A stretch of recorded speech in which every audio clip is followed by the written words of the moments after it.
Confidence experts are lying to you.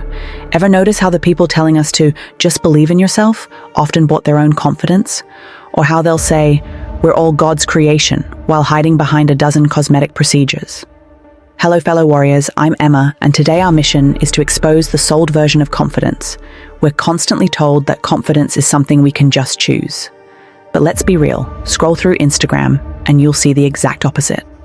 The loudest voices on self-love are the ones with surgically altered faces, lip fillers, and an endless supply of filters. Confidence advice is sold to us as if it's a mindset, but many influencers selling it have clearly relied on external changes just to feel okay about themselves. So here's the thing that really gets to me.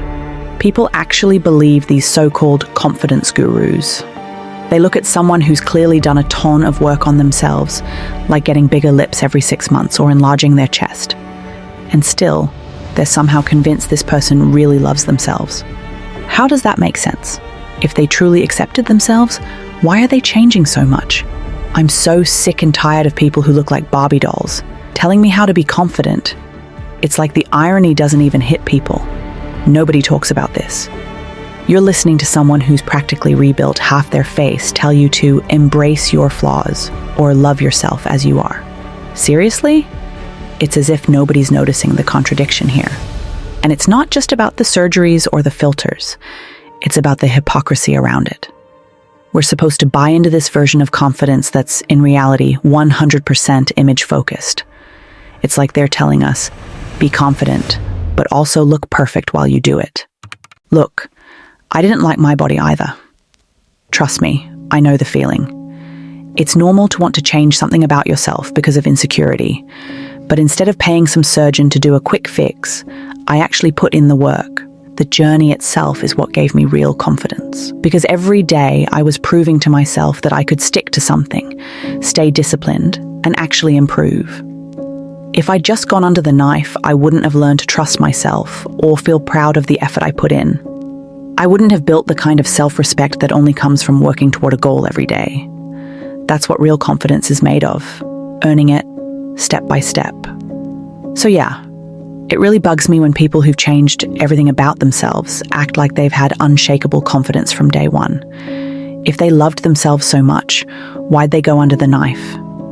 They're dealing with insecurities too, just like the rest of us, but they pretend otherwise and give advice. True hypocrisy. And honestly, it's fine to be influenced by social standards. We all are in some way, but at least own it and admit it. It's far braver and more honest instead of selling this self-love fantasy. How the hell can someone preach about self-acceptance and actually have people believe them when they've obviously spent thousands, no, scratch that, tens of thousands, on changing their appearance?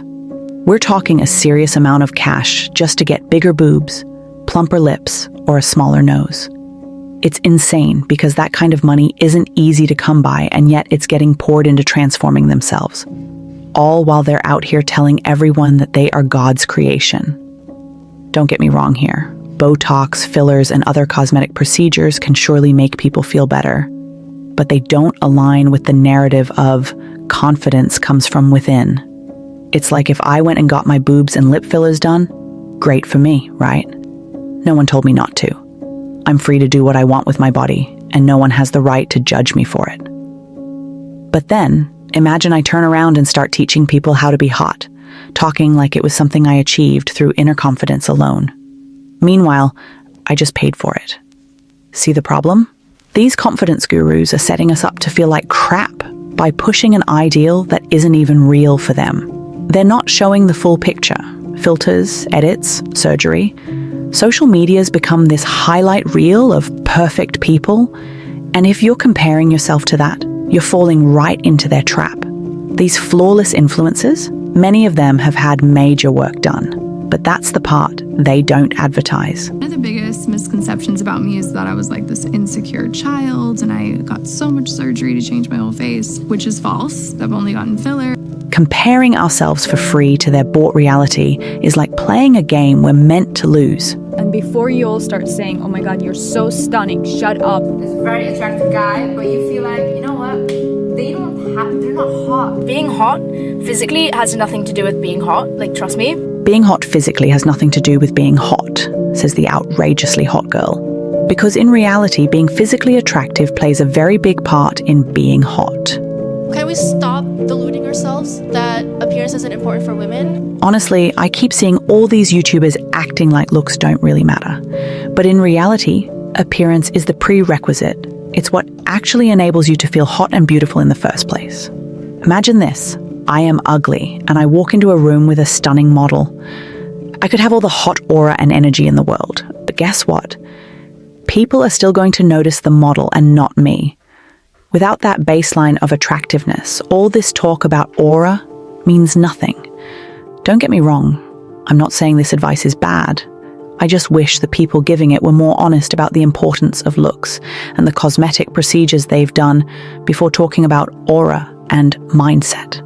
Because, come on, just tell the truth. It's hard to have that aura unless you've got the looks to back it up. If you act like you have crazy confidence and hot energy while being stereotypically unattractive, people are just going to call you delusional. Just ask yourself the simplest thing. Would you honestly take beauty or confidence advice from a woman who doesn't have perfect features?